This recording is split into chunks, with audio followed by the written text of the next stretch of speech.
வணக்கம் ஃப்ரெண்ட்ஸ், இது Tamil fruit mixture channel. இன்றைக்கி வந்து நம்ம பார்க்க போகிறது வந்து பார்த்தோன்னா ஒரு ஹாலிவுட் படம். இந்த ஹாலிவுட் படத்தை வந்து நீங்கள் நிறைய பேர் வந்து கேள்விப்பட்டிருக்க மாட்டீங்க நினைக்கிறேன். ஆக்சுவலாக இதுவும் நான் வந்து எதர்ச்சியாக வந்து பார்த்த படம் தான். இது வந்து ஒரு கிட்டத்தட்ட நான் 1.5 இயர்க்கு முன்னாடி இந்த படத்தை வந்து பார்த்தேன்.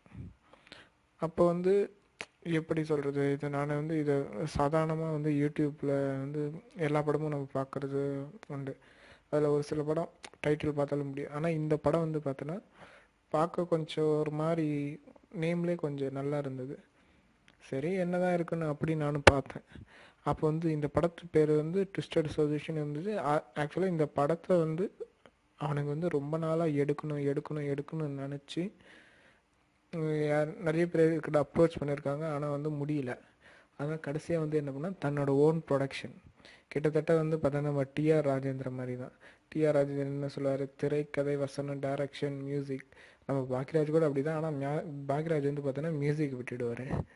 ஆனால் இவன் இந்த டி ராஜ் வந்து எல்லாத்தையுமே வந்து அவன் பண்ணுவான். அதே மாதிரி தான் இந்த படத்தை வந்து டாம் போர்ட்வெல்ன்றவர் வந்து அவங்க சகோதரர்கள் சேர்ந்து எடுத்த படம்.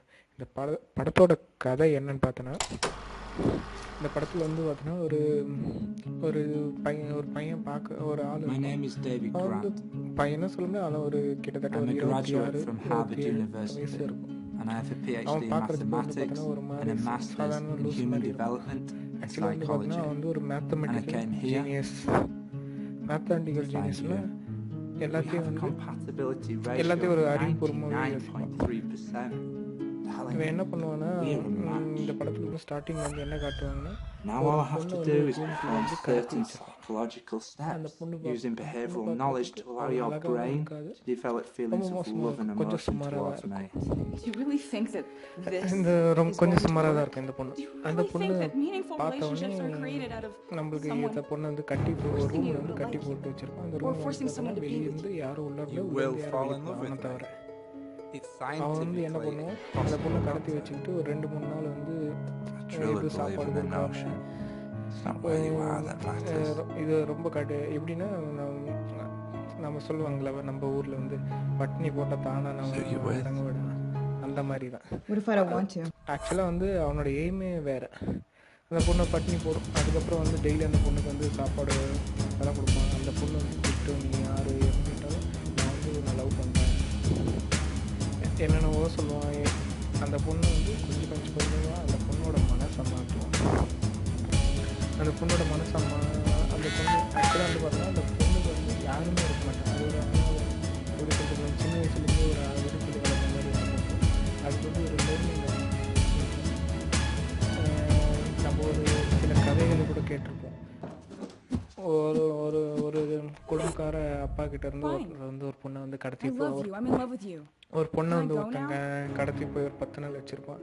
கடைசியாக பார்த்தோன்னா அந்த கடத்திட்டு போனோடனே பெட்ரு அப்பனாவோட அந்த கடத்திட்டு போனோடனே பெட்ருன்னு அவனே வந்து கல்யாணம் பண்ணி செட்டில். கிட்டத்தட்ட பார்த்தோன்னா இந்த கதையை அதுவும் ஒன்று தான்.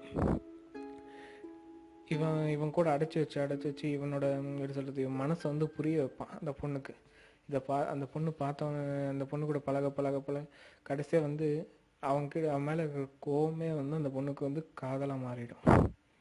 கடைசியாக வந்து இவங்க 2 பேர் வந்து அந்த பொண்ணு வந்து இவனை விரும்பும், அவன் வந்து இந்த பொண்ணு விரும்பும். இவன் எல்லாமே வந்து பார்த்தீங்கன்னா ஒரு கால்குலேஷன் மாதிரி.